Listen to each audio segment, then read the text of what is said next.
Bonjour à tous et merci de regarder cette vidéo.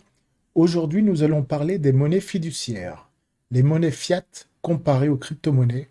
Quelle est la différence avec l'augmentation du M2SL, c'est-à-dire la supply ou la quantité de dollars émis par la Fed durant une longue période, ce qui pourra nous indiquer la valeur réelle du dollar DXY ou la valeur de l'euro EXY. Est-ce qu'il est plus dilué et donc il perdra de sa valeur plus tard et la confiance certainement. Lorsque l'on vous montre un graphique comme cela, si on vous montrait un cours d'une action ou le cours d'une crypto-monnaie, vous ne voudriez vraiment pas investir dedans. Et c'est pourtant tous les jours ce que vous faites.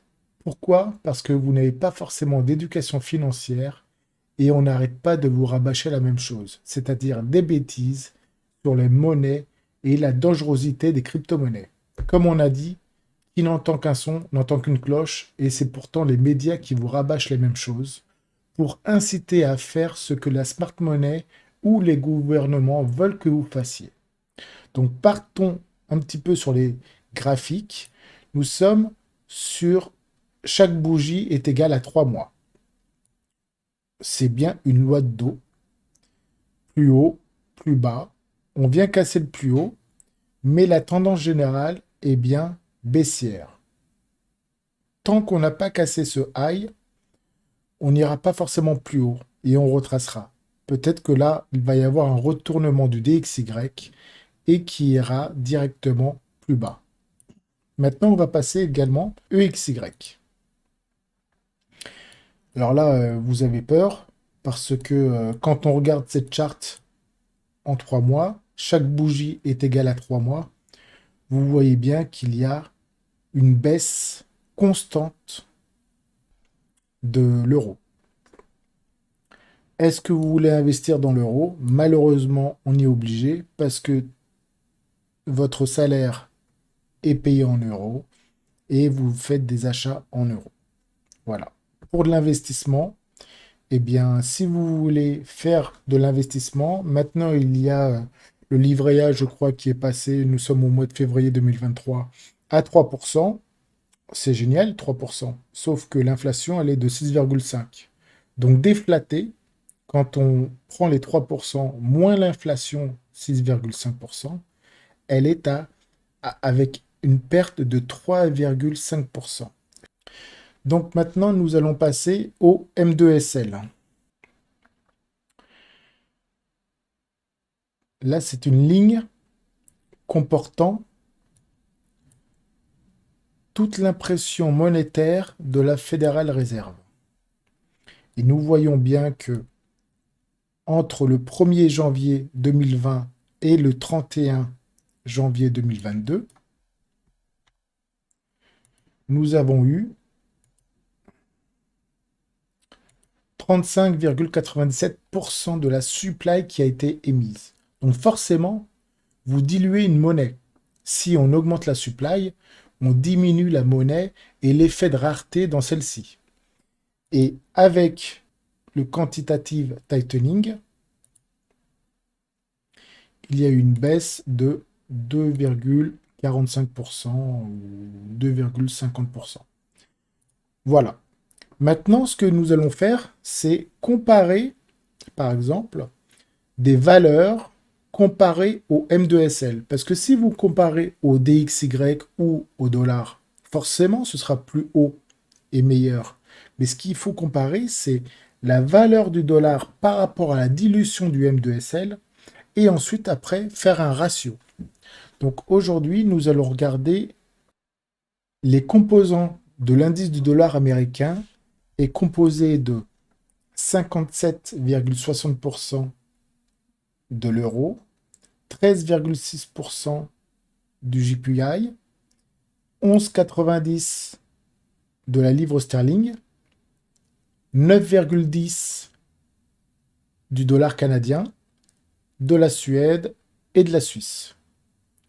Donc, ce qui veut bien dire que quand on fait une pondération entre le DXY et, par exemple, de l'euro ou des choses comme ça, puisque l'euro descend et le dollar descend également, c'est une fausse valeur.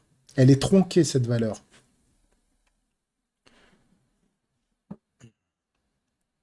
Donc, nous allons regarder l'indice de l'or. Toujours l'indice de l'or, forcément, il monte. Il est bien en tendance haussière. Et là, on le compare au dollar américain. Donc, forcément, il est en tendance haussière. Mais comme le DXY perd de sa valeur, qu'est-ce qu'il va falloir faire? On va faire l'indice du dollar avec le M2SL contre la supply de la réserve. Toujours en 3 mois. Et qu'est-ce que nous regardons? Alors, on va mettre un petit peu plus.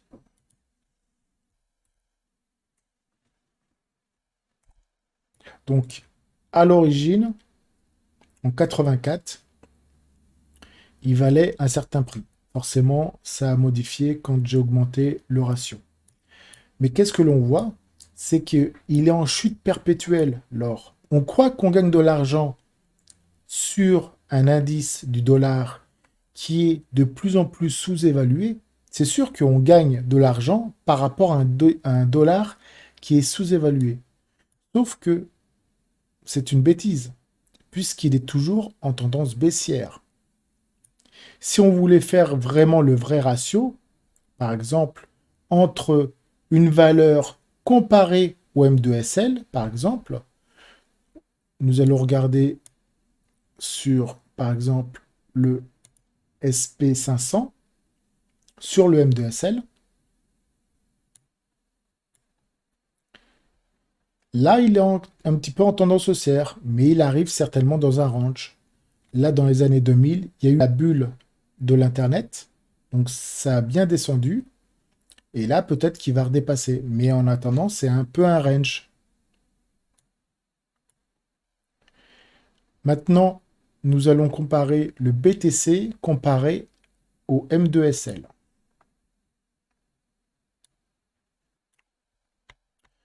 On va se mettre une bougie est égale à 1 mois. On voit bien que c'est en tendance haussière. Là, il y a eu le crack à partir du 8 novembre 2021.